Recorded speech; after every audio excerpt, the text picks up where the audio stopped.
former President Donald Trump has refused to accept the results of the 2020 election and has continued to spread a narrative that the election was stolen.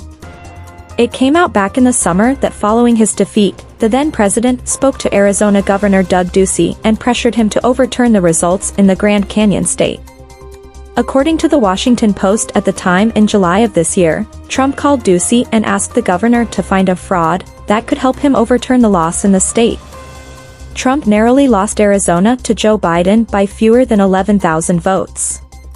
There is no recording of the call between the president and the Arizona governor, according to a source familiar with the matter. However, it was also alleged that Trump had sought to dispatch former Vice President Mike Pence to pressure Ducey into finding fraudulent votes in the state. Though Pence did call Ducey multiple times in the aftermath of the election, he did not follow those orders. Pence reportedly told the governor that if there was any hard evidence of voter fraud to report it appropriately. In an interview in the summer of this year with Face the Nation, the former vice president stated that there was no pressure involved in former President Trump's requests for him to call Ducey in the days and weeks following the 2020 election.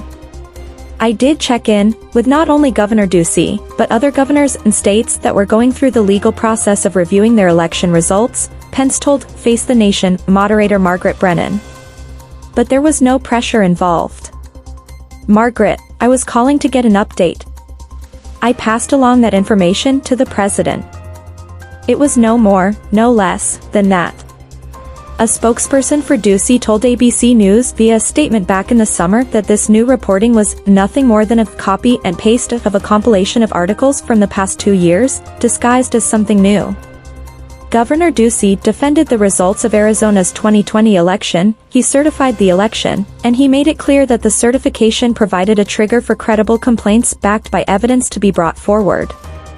None were ever brought forward. The governor stands by his action to certify the election and considers the issue to be in the rearview mirror. It's time to move on, the spokesperson said in a statement.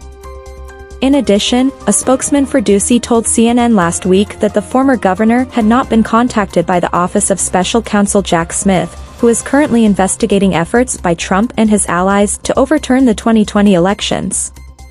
The news outlet also noted that the Trump campaign in 2020 had reached out to various state officials, which included Georgia Secretary of State Brad Raffensperger, who was interviewed by Smith, and sought to seek ways to overturn the election results.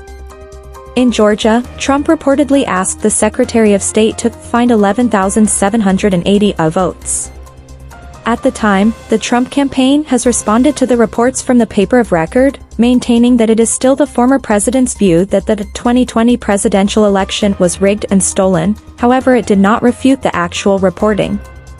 These witch hunts are designed to interfere and meddle in the 2024 election in an attempt to prevent President Trump from returning to the White House to make this country great again, the statement from Trump's campaign said. Sadly, Trump, to this day, still believes the election was stolen from him.